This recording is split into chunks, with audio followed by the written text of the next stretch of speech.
Oh, so much better. Darce. Oh my gosh, Darce, so cute. My dog. Oh, yours? Yeah. Yeah, no lie. Good boy, Darce. Awesome. We good? My other dog is Knuckles. You know what I named him after, right? Knuckles. Knuckles And Darce. and Darce. That's right. So Tony, does it get harder or easier to get ready to fight Khabib since you've tried 3 times before? I think that they have the issue. I think that they changed a lot of things in their camp. They had to hire a bunch of people, tap my phone, do whatever they had to do in order to get this thing through. But I bleed black and blue. And through, I'm going to go out there and make that dude see red. The dude's never been cut in his whole entire life. He's got 25-0 padded record. He's got flat feet, no rhythm, and he's fat head. Thus, fat head. Well, last time when you guys were there and you said good luck with the weight cut and the Chimisu stuff, like how in tune were you to thinking that he wasn't going to make weight? You know what I mean? Was that just kind of a joke, or did you really fear that that wasn't going to happen that time? Not a fear. It was more than anything just calling him out. Yeah. If you've wrestled for as long as I have, you can see somebody that's had a bad weight cut. Yeah. I mean, big muscle sinks fast. You know what I mean? Bring a snorkel. Straight up. I mean, we think about it. I mean, like with him doing CrossFit, his single planaire motion and doing that, it's one dimension. With myself, I stay lean and mean. I've always done that. Keep your body weight count down. Stay flexible. Keep your conditioning up to date. Do calisthenics. When your opponent expands, you contract. When you contract, you expand. Khabib forgets that I'm a wrestler. Forgets that I play football. Forgets that I play baseball and a lot of different sports and a lot of mechanics. So what this dude is, he's having his hand held to all these different types of events, and he has to have a nutritionist. If you're at 25 fights in O and you need somebody to correct you on the way that you cut weight, you're doing this shit wrong. Like straight up. So if he needed more time to prepare for a guy like me, and then his coach is actually taking active rest, like how I dubbed it. So it's a little bit different. Like you had Edson Barboza doing Darce chokes in his last fight. I beat an amazing Edson Barboza, probably one of the best ones that you guys have ever seen. I mean, that was a great fight. Khabib fought a broken down Edson Barboza. The fans got to him. Whoever got to him, they beat him mentally. Now that's the one thing that Khabib can't get to me by. Even his fans, I don't give a shit. I mean, really, like, I have a hard time posting pictures of my family.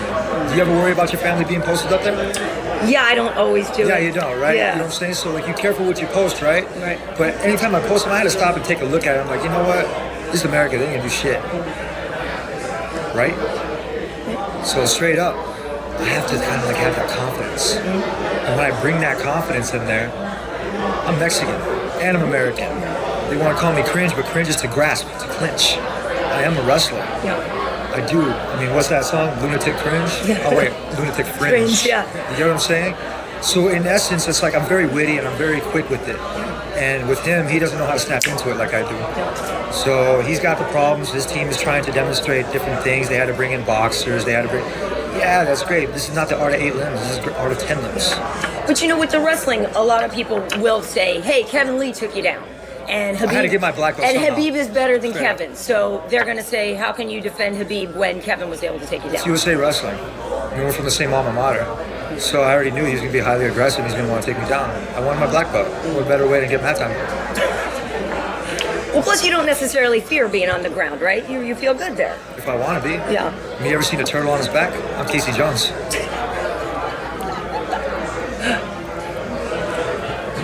Do you? No further questions. No, Let's go. that's Get great. out of here, That's man. great. Do you personally dislike Khabib? Is this more than just a body contest at this point? I think a lot of people bring that in. And I think that's when you have to shed the layers of the onion and kind of be like, look between the special effects and the bullshit and realize who's real and who's not real. And you can tell already, like you guys play poker, right? You guys World Series of Poker on. I never played poker, I don't like cards. But what you could do is judge a good character by their personality. Khabib's not such a bad guy, but he surrounds himself around people probably stuffing his head full of bullshit and this and that. I used to have that. I used to be a knucklehead. But when I shed all that light and I quit doing this for likes and retweets is when I saw my numbers skyrocket. There's no bots on my shit. That's real people, man. With real work, like hard-working jobs, doing their thing, living day-to-day life with a 9 to 5. So when I train like I'm doing my 9 to 5, and John Jones is like, oh yeah, it was an easy day for you. I had a calm day. No, dude, a calm day for me is what? Doing 3 sessions, a conference call, and an ice bath. Working out while I'm doing my conference call. You guys heard it. That dude didn't have one chance to talk. Same way, he ain't gonna have one chance to do whatever the frick he wants to do inside that octagon. You wanna close that distance? Go ahead. I don't have to punch you. You guys got to forget, man. I throw people, and when people disrespect me, I used to throw them in their coaches. That's hard. Like Josh Thompson, he disrespected me. He stepped over my fern. I laid it down. He wanted to disrespect me. He got cut. Kevin Lee was from my alma mater. I didn't want to hurt him. Landon Banada was a kid. He needs to go on and grow from this. So I don't want to hurt the kid. You heard Khabib say the same thing to Michael Johnson, but he beat a broken down Michael Johnson. He beat a broken down Edson Barboza. Edson Barboza, I took that from him. He was doing my move in his practice in his embedded. When you see something like that, that means it's that's flattery, man. That's what copycat's the best form of flattery. So when their coach Javier Mendez is saying active rest Sundays and doing this, they're trying to take a page out of the book. That's perfect, baby. Because you know what? I got you. You're blind and sinker. When you're going through the pressers and you're having a back and forth with Khabib, it seems like you're having fun. Like, are you having fun in the back and forth?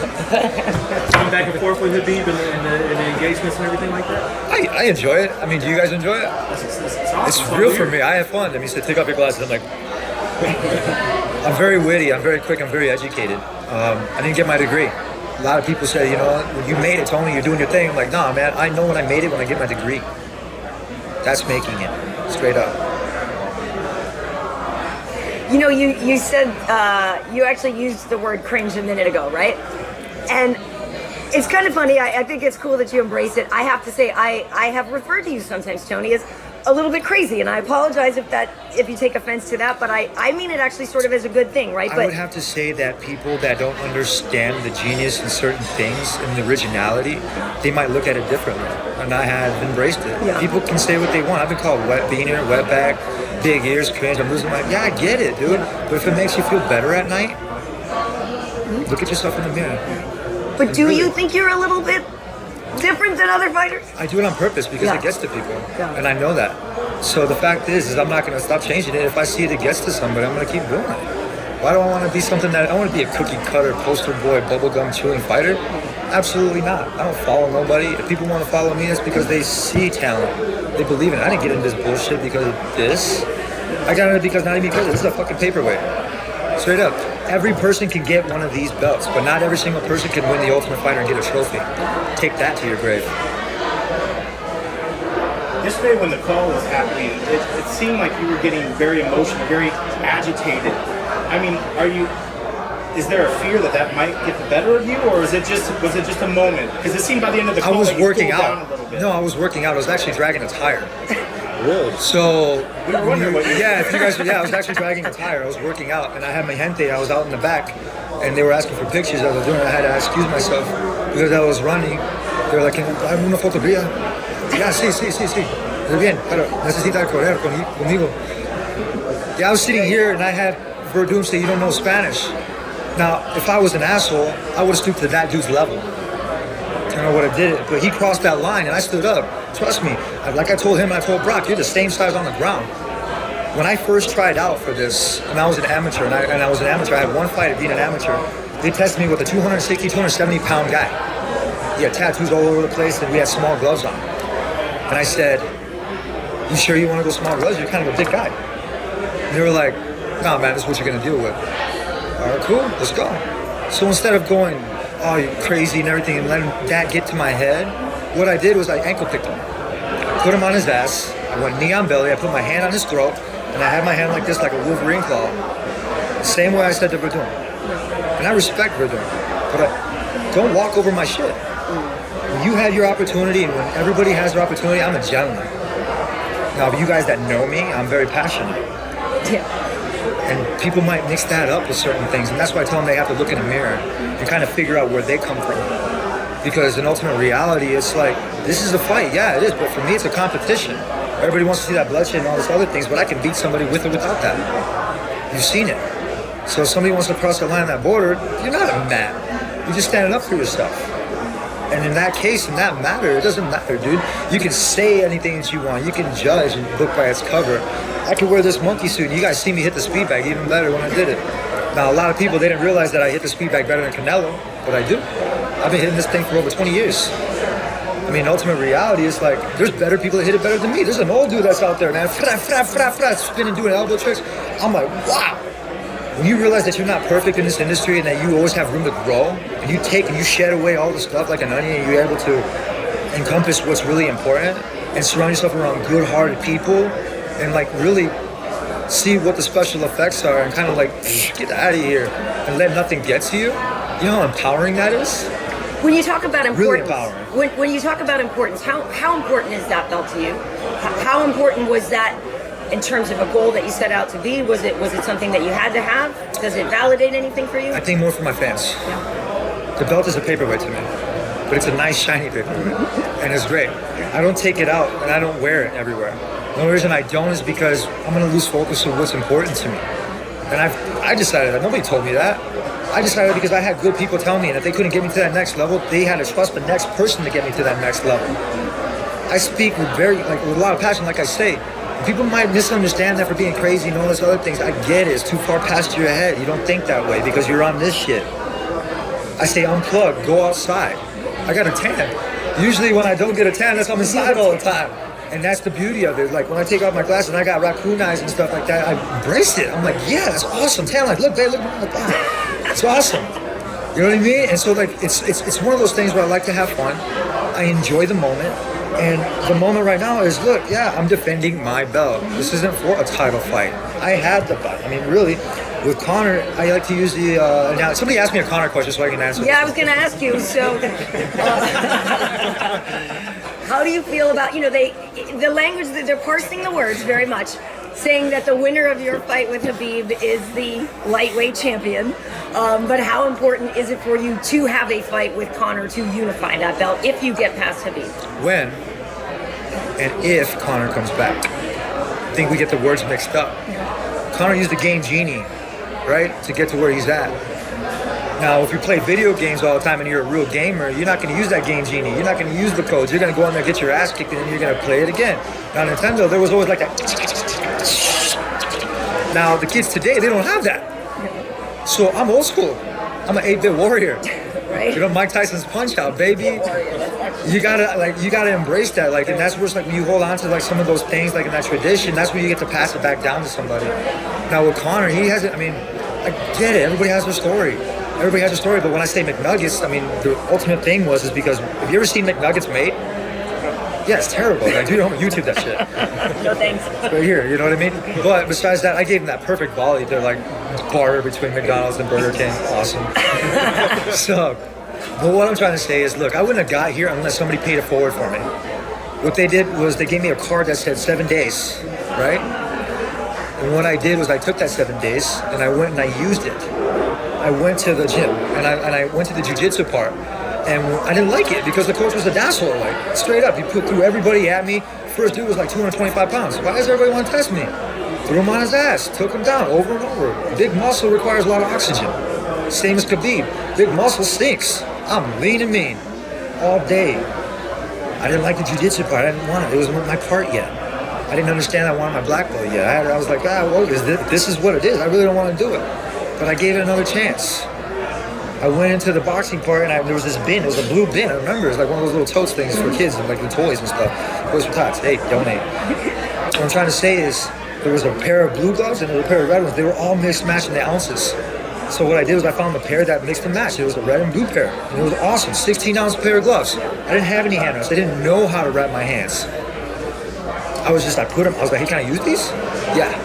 All right, cool. I put them on and I started hitting the bag. And I started hitting the bag harder and everything started making sense. So I was like, boom, oh yeah, this is cool, this is fun. And I saw the speed bag, oh, dope, man. I like this side better. Because I've been a grappler my whole entire life, but I like doing new things. So that's what I always say, is like, you can try to master something, but there's always gonna be something else out there. When I started becoming too harsh and allowing the abrasiveness, I forgot that I started like that. I forget that somebody actually gave me a real pair of gloves, the Mexican dude named Rafael. Dude, gold chains in his old school boxer. Robert Garcia from the boxing gym where we were at 805. It's in the blood. I'm from 805. I'm a straight out fighter. I'm Mexican. People, Ferguson. Yeah, I get it. It's because I do step in the picture and give me a chance. I embraced it. So that's where, like, when I took those gloves, he gave me I don't know if they were brand new or not, but they smelled like victory. And it was a pair of 16-ounce leather gloves with the strings. And he tied them up for me and he said, you gotta take care of your hands, Milo. And I was like, wow. And I could feel the hair on the back of my neck and everything just go like I was Dragon Ball Z, sitting there waiting to give a Kamehameha. So you said you're an 8-bit warrior though in old school. So are you implying then that Conor is using cheat codes and Conor's getting where he is? I said he used the game genie. Okay, you game. I'm sorry, I'm not a gamer. Sorry. No, it's cool. So, like, all the people in the world, who knows what game genie is? Raise your hand. Everybody, raise your hand, man. Why are you being afraid to raise your hand? That's what I'm saying. What it is, That's what I'm saying. Everybody's so like, kind of like, that's what I'm talking about. Everybody's so like, kind of like, so uptight, trying to worry about what everybody else thinks. Stop. Unplug. Fucking go outside. Do something. Do something with your life, man. Get off of this shit and go do something old school. When I use the inflammation as far. When I use the words and I say that Conor used the game genie, I say that he talked his way into it, which I'm not bashing. But I'm saying that he used a method that not a lot of people get to use. Because in this fight game, we get in there not to do this. Some people are blessed with that. I'm blessed with being able to do my thing and speak the way I speak. If they think it's cringy or not, then this is real. You guys want a good interview? Hey, you feeling it? And the reality, like seriously, is I've earned my way here. I don't want anybody else carrying that torch because that torch is heavy. And I got big wings on my shoulder. Khabib calls himself an eagle, but he ain't got no wings. You know what I'm saying? And I got the arm span to go with it. Yesterday, when I think it was just at that point trying to pick and get under your skin, what were you thinking when he was like, "That's a fake belt you got. That ain't a real belt." It's heavy. The fake one's in the van. I mean, you ever felt like the real and the fake one? I mean, straight up. Look, pass it along. Go ahead. It's heavy. Check it out. You guys film that. Check it out. I mean, reality, check it out. Nobody gets to see the people behind the cameras. They don't. Look at. Hey, everybody. Look at. And the cool thing is there's a lot more that goes into this. There's a lot more that goes into the whole aura of the fight game. There's the practice. There's the separation from family. And there's the blood, the sweat, and the tears. And a lot of people don't get to see that. Now with Khabib, and you see us demonstrate that we don't like to hurt people instead of give up. Just go home, go do your thing. That's a real fighter. That's real fighters. Nate Diaz is a real fighter too. Conor, you're a real fighter too. Everybody has their ways to do their things. But just because one person says that's the way you gotta be, cookie cutter, that's not how I am. So I was gonna actually wear cargo. Hold on, let me stand up so you guys can see this. You look good, guys? Okay. It's cool. This is a monkey suit. I got the ears to go with it. Oh, jeez. Has anything in your life changed since getting that belt? I've become more humble. Yep. Instead of carrying it around and really tarnishing it, I kept it up where my picture's at, where my black belt with Coach Eddie Bravo was at. And I liked it for a long time. And I had it at a spot, and I took it down from there. Put it in this case. Yeah. Why did I do that? What do you guys think? Stay hungry. Stay driven. Yeah. When you lose that track, when you start worrying about the shiny gold and all this stuff, you guys ever noticed that I used to have silver glasses, right? Metaphor. Second place. I will always be second. I'll always be second. And when people realize that, if they reach that first top tier and you think that's it, you will never get to that spot. You will never be number one. And that's what keeps me going because I get it. I will never be number one. And that's in my head. When you adopt that into your head, how hungry do you get? And do you think, look at when people want to go up a mountain, I bring people to these places and I have to encourage them to get to certain spots. When there's a spot where it's a hill, can I go around it or do I go up it? What do you guys think? Go up it. Why? Because I know it's going to make me stronger. My first task that I do every single day is make my bed. Straight up. Where does that sound familiar? I did it too. You're supposed to. That's what you're supposed to do. Right? Yeah. But so here's the thing then. You want to stay hungry, obviously, but so do you think of it as you're going in to win the belt again? Or are you defending what's yours though? I like to say I'm defending it. Yeah. I mean, really, I have one. He doesn't. Right. So, thus, I'm defending my belt. Right. But you know what I mean? Some people, if you say it doesn't matter to you that much, then... It doesn't. But it does put a target on you. Not really. If they want to. Yeah. I would say go for it. See what happens. Think about it. Yeah. To date, what's been the most satisfying win for you? Barboza. Yeah. How come? He's a tough fighter. Straight out tough fighter. Probably one of the hardest battles I had to prepare for. Ups and downs. I mean, I can't say that there's one better than the other. RDA was a great fight. Great fight. A lot of the fights and the competitions that I've had, you battle adversity. Without adversity, there is no progress. Yeah. You know what I mean? Do you watch your fights after a lot? Like, do you I sit down and watch with my wife. Yeah, we go over it. But when we do the DVR, somehow it gets deleted. I don't know. Pretty sure they can get you a copy. You know what I mean? But that's what I'm saying is like, if that's where I don't watch all my victories. I learn to watch my losses. And I think that's something that a lot of people don't get to do. It's like they don't learn how to watch their losses and learn how to bounce back. Khabib's never had a loss. Right. He's the only loss that he had. He lost in Sambo. I'm not even sure if he went back after that loss. Like straight up. The guy had to hold him up, pick him up off the ground because he was crying so hard. And that's passion. That takes an athlete. Khabib's an athlete. I got respect for Khabib. You guys see that think it's animosity. No, that's me being passionate. And that's me dragging a tire, doing my thing, my way, doing my interviews my way.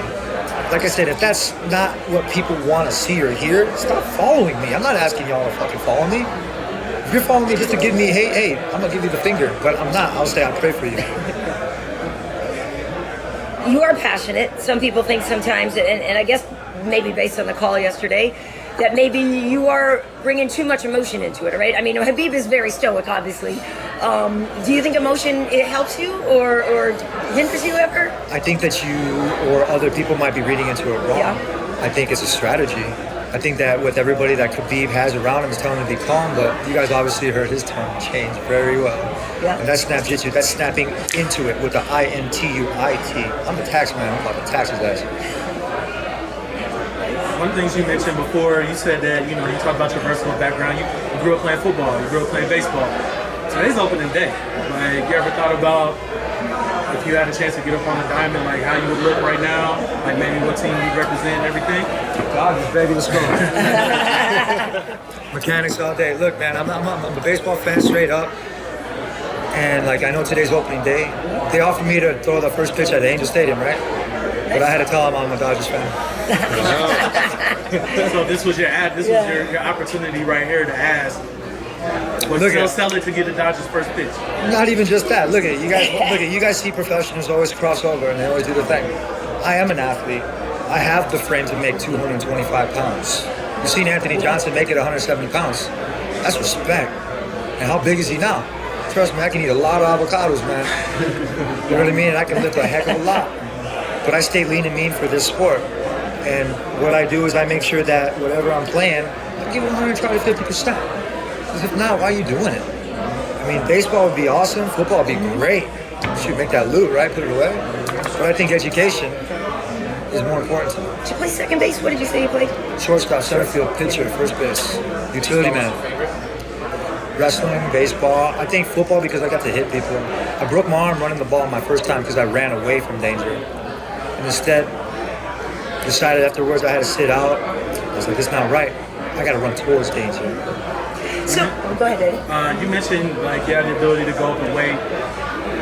Is there any future about maybe going up a weight class and challenging? Absolutely not. In college, I actually shot a low single and I tore my dude's ACL. And it was part of our team. I had to wrestle my own teammate. And I think I actually wrestled John Jones. I had a nice conversation with him because I had to bump up 2 weight classes because none of our national champs wanted to bump up. They didn't want to risk losing that next national champ. One of my goals that my coach had to stand up and he said, look, you're going to write 3 goals. So you're going to write one that you can reach right now, you're going to write one that you can reach in the near future, and you're going to write one that you can damn near impossibly reach. My first one was be a 4-time national champ because I couldn't make the 4-time state champ. That sucked. I had to accept that. I'd lost my chance to do that. So I was like, okay, I could have just hung my head and cried, but I didn't. I went to the next level and I was like, check this out, I got to try it. I won that nationals that first year. And I went back the next year. That incident happened before even districts and regionals and all that good stuff. Nobody wanted to bump up, but I felt it was my responsibility since I hurt that dude to bump up. I bumped up 2 weight classes, not 1 but 2. I was 174, wrestling 184, and these guys were cut from 210. So you tell me if I'm afraid of a 250-pound guy. I was the captain of a national championship team. I wrestled everybody from 103 pounds to 265. And I handled it. I out-conditioned and I out-wrestled them because I had coaches that cared. The other day I had to cut a coach out because he slapped me in the face. I won't say names, I'm sure he'll watch this interview. But I had to cut him out because I was like, slap the other side. You know what I mean? When you have people like that want to do that and have that kind of a coaching mentality, I don't think so. Not on my plate. Not on my time. Because I've been coached before, and I've had the greatest coaches, and they couldn't get me to that next spot. They had to trust the next guy. And instead of just shoving it out, they hand shook and get after it, Tony. Get after it, Anthony. You know what I mean? Yeah, you're Mexican. Yeah, you're battling diversity. You're battling all this stuff. Yeah, man, it's cool. Call me cringe. Call me crazy. It's because you don't understand me, and I get it. It's cool. You wouldn't want to hit a guy with glasses, right? You know, obviously your division is very good. Some say the best. But you never looked for your shortcuts. You fought everybody you needed to fight on the way up. But if you do get past Khabib, and let's say Conor is whatever, doesn't come back or whatever, who do you see as challengers to you? We have Gaethje and Poirier fighting in a couple of weeks. No, it's that dude kicking the banana trees in the jungle. Yeah. That hasn't got picked up yet. Yeah. Like, straight up. That's the guy that you're thinking about. When I first signed up, it was GSP. Yeah. I mean, seriously, at 170 pounds, I had, 12 fights? At 170 pounds, I fought Karyn Bryant as well. Mm-hmm. Yeah. I ankle picked him. Gene LaBelle says, I lost my points because Gene LaBelle was on the board. I'm the judge. You never leave it to the judges. Yeah. I beat that dude. But you never leave it to the judges, man. And I learned that hard. He showed up 3 pounds overweight, and he's like, I can't really take a pay cut. I was like, respect, dude, I'm just here to have fun. Yeah. And that's me before I even got serious into this stuff. So like when Gene LaBelle afterwards comes up to me, he's like, I haven't seen an ankle pick like that in a long time, son. You're gonna go far.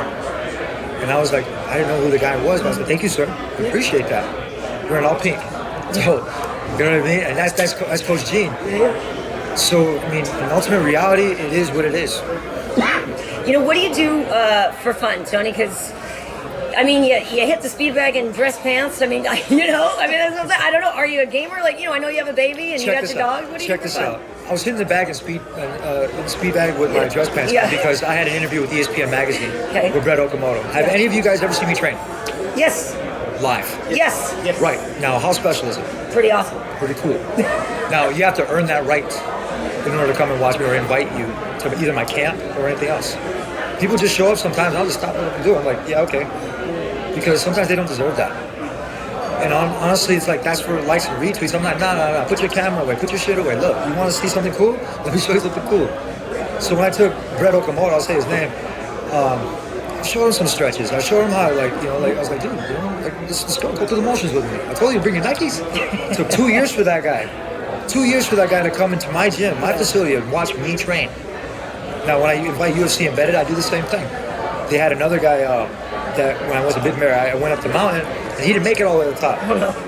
And I told UFC guys, I was like, hey, you guys want a better shot? I said, you guys got to make it all the way up. That's awesome. And so they had all the equipment. I love it. They had all their equipment, and that stuff gets heavy when you're carrying it up about a couple thousand feet. Well, I had a 40-pound pack, and I had 2 10-pound ankle weights on, and I'm running up this thing. And I'm competing with 2 other people, and I made it all the way up there, and I go down, got the next one, I go back up, I go back down, get the next one, and I go back down, get the next one, and I'm up there, I drop my pack, I get my stuff, and I go back down towards this dude, and he's cussing up a storm. God, son of a bitch. I gotta do extra push, I've been trying not to swear. Yeah. He's like, and it was awesome to see somebody encouraging themselves to try to push themselves to get to that level. Right. That's inspiring. So when I was like, I did him a favor, I was like, the guys that had the cameras, I was like, I got better footing. Let me hold your camera so you don't fall. I held the camera and I walked up it. I brought it up there. Boom, we got it. It was teamwork. You had Coach Eddie, you had a lot of my 10 Planet Jiu-Jitsu people up there. You had effort. And teamwork makes the dream work. You can't paddle alone in this industry. Yeah. You know what I mean? You're going to be facing a lot of currents, man. They won't always be going the same way. And I have that hate coming down there. I'm as good as my last fight. My last fight, I won this belt. But people, what I should have said on the show is don't be a deadbeat dad. So all you dads out there, don't be a deadbeat dad, huh? So when you say, what do you do in your spare time? Yeah, I teach my kids puzzles, I do all this stuff. I like to hang out with them, let them be a kid. Yeah. I try to encourage him, don't fight. He picks up a golf club, I'm like, yeah, boy. Nice. That's the way to go. You know what I'm saying? So having fun and embracing the moment and then encouraging others. I can't make it to like the hospitals and do all these things because I'm in the gym. When I start doing this when I retire, I'll be doing that stuff when I retire. That's where I can take all of my belts and my accolades all at once and be like, check it out. At the end of the day, how important is getting a Conor fight eventually to you? Conor who? I mean, the guy's not in the picture. I mean, straight up. I mean, bless his heart. He's made his money. He's doing his thing. He's got an education for his kid. That's what we all want, right? I would hope. Shake your heads, yes or no. Like, yes. All right, you know what I'm saying? I don't want to do the camera again. But that's what I'm saying. So what it is paying forward. And with Conor, he's influenced a lot of fighters, man. Fighters that I look up to. Roy Jones Jr. Liking and commenting on his stuff. That's cool, man. That's dope. But it's taken a lot of work to get there. Not just this. It's taking work. You had to earn it. So like I said, the game genie part, yeah, that might be the way that it is because, yeah, with that much loot, what are you going to do now? You're going to go back to a sport where you have to bleed? No, take care of yourself, man. Really, go do your thing. If you have to hype it up and you want to come back because that's the sport and the athlete in you, the guy that I met at Paradise Sports, when I shook his hand, and I said, you better stay at 145. Because at 55, we're going to have problems. He's nowhere to be found. Straight up. So if he wants to come back, that's great. But my concern is not him. It's the next person in line. You heard a lot of good wrestlers say that. I forget one of the dudes said the quote, and I was like, man, that must be a great coach because they must have got that either from Dan Gable or somebody awesome back in the day. You don't look at the next person in the bracket. That goes for any sport you play. You look at the one at hand, and you don't look what color or whatever they're wearing. At the end of the day, we all bleed red. And that's what I see. So when I'm looking through my opponent, I'm not looking past him. That's my quote. So he is obviously, though, a huge payday for anybody, right? So a lot of people looking for money fights now, a lot going on. So where do you see yourself? Because arguably, like I said before, you fought most of the guys in the division currently. Are you a guy looking for money fights? Are you looking for what excites you? What would give you a challenge? Who would be somebody that you would love as a dream matchup? GSP. Yep. I mean, that's what I signed up for in the beginning. I was 170 pounds. I did 155 was forced on me. I mean, that a forced move, right? Ultimate reality, then that's not the end result. 170 pounds, where I have 12 fights. A GSP match, I mean, really, he wants a money fight. He's an athlete. We all have to pay bills. You got to pay your taxes. Pay your taxes, fuckers. Straight up, pay attention. Because when you're not doing it, you're not paying attention, you're going on just fighting for money fights, you forget. And this thing starts getting luster. It starts losing, it's not luster, it becomes tarnished. It starts losing that. That's why I think a lot of my fans are real and they're hardcore. And I dig it because not only is that just cool for me, it's cool for them to be able to start fighting back towards my other things. And they're nice. They're nice about it most of the time. They're not assholes. And they have fun with it. And it's a lot of them, they get my intellect and they get my wit. And when they do, I'm like, I like it. And I put that funny face. So if those people are calling me cringe, that's chill. I don't mind it because that's what gives me like the inspiration to keep opening up a little bit here and there, to let a little bit here and there out there. Why? Because man, you guys are mean sometimes. Straight up, harsh. I hear the SB Nation and all these, Bleacher Reports and like these writers are out there doing all these things, and I'm like, why you gotta be a dick? Harsh to you or just harsh in general? Just harsh in general to people. And I just kind of like, well, with me, I've heard it before, but I have tough skin. I don't really get cut too often. I don't really bruise too easy because I've been tattered and torn my whole entire life. I fought with a passion, man. That's for a reason. When was El Cucuy born? You know what I mean? When did Cucuy emerge? Cucuy is just a nickname. Yeah. A lot of people want to hold it as an idol, but I call it as an idea. But it's a mindset to beat El Cucuy, no? No, I think that's what everybody wants. No. But I'm like I said, I'm not a cookie cutter shaped poster boy, bubblegum and chewy kind of fighter. El Cucuy is what it is. You know what angry eyebrows is? Look this like I'm a chin dog. That's it right there. I mean, if I look like the part, I mean, really, that's awesome. That's cool. You want to call me Cucuy? That's me to be a reminder that all y'all gotta be good. At the press conference yesterday, I think the one line that everyone kind of remembers from yesterday is you calling Khabib a top coach platypus. Oh, dude, yeah. Where did that come from? I've never heard a fighter call something that before. He's flat-footed, he's built, I don't know. It's whatever it is, it just sounded good, man. So, like I was saying, so if it was fake and I wasn't having fun with it and you guys read into it as being angry, sir, it's not. It's having fun with it. And it's being a storyline because that's what UFC is. UFC has the ability to take and encompass what the blood, sweat, and tears, and using that when fans buy the ticket, they're not just getting a ticket, they're getting a whole event. I don't know if you guys out there in the world, I recommend going to the UFC event. This is not me just floating the boat. It's absolutely dope. It's better than a monster truck rally. Like, have you ever been to like one of those things? I mean, I'm a fan. When Khabib didn't show up at UFC 209, did I go hide in my room? No. I dressed up in my part, which I didn't even buy that, so this shit was too tight. And I actually had to sit there, and I sucked. But I surround myself around humility, because not a lot of people can do that. They don't have the backbone for it. But when I do that, my kid is gonna grow up watching that. And he's gonna see what kind of a person his dad is and learns how to take a loss, bounce back from it, take a win and move on with it. Regardless of this, that, or whatever it is, it's learning to accept that you're not perfect and to keep moving forward. And to keep really pushing for it and striving for greatness. You might not ever reach that plateau, man, and I hope it never plateaus or at peak. But you have guys like Conor McGregor and Khabib and myself representing not just ourselves, but just people who in general where we come from. I'm Mexican American, but I can only wear American on my fucking shorts? Come on. I've been trying to get Reebok to do Mexican American both. They won't. When you walk out to Cheech and Chong, Mexican American, remember that Hey, song? I watched the movies, and it's funny to make fun of it. But mi gente está mi gente. A todo. And that's what I really believe. So with the last name like Ferguson, growing up in Michigan and being called Bean or Wetback and all these things, you think I let that get told me? So when I have on social media and I'm doing this thing, yeah, go ahead, do it, say whatever. If that makes you sleep better at night. Straight up. But obviously there's such a great boxing tradition in Mexico. Do you find though that you are opening eyes down there, and do you find that you're sort of bringing more Latino fans into the game? I don't know. Yeah. I hope just fans in general, real fans. Yeah. Like, I think that's what it is. When I say unplug, go outside, like seriously, unplug, go outside. Go follow my shit. Like really, like if you feel cool, like and you like my dog, that's awesome. I love my dog. My dog's cool. Darce and Knuckles. Named after my two favorite moves. So I mean, and that's cool. And then like when I'm able to go out there and hit the speed bag, you ask what I do for fun. Yeah. I like being active. I love being active. If I'm sitting down playing video games all the time, I haven't touched a video game forever. Straight up.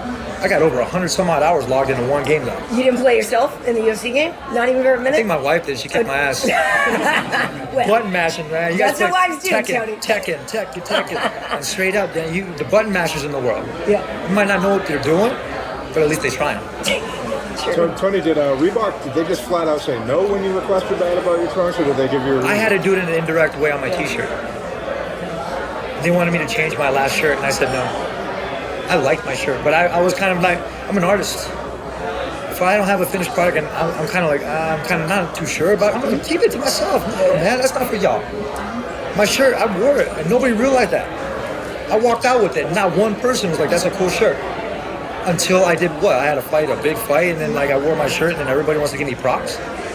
I'm glad I stuck up for myself, and I said I didn't want to change my shirt. They had a Mexican luchador mask, right? It had American, it's right there, and he had a Mexican flag, American flag, representing Chilmo. But I had him, I told him, like, put him in a werewolf stance, ready to stalk his prey, ready to go out there and do it, because that's how I was taught as a wrestler, and as taught as a mentor, just to be able to be focused in on zero in what's important. And a lot of people, like when I look at that chart, be sharp. Is that even a note? No, it's not. Think about it. It's something that's not even there. But I put be sharp and I put the music notes behind it because it's special. Because in order to believe in this something, it doesn't have to have a special ingredient, right? There are no special ingredients to this stuff. You don't need it. You go out there, you give it your best, and the reality is, if you win or lose, you walk away from the table knowing that you gave it your fucking all. More push-ups. Is that working for you? That's what I mean. Yeah, I guess so. I'm about to get my jacket. Thank you. Thanks.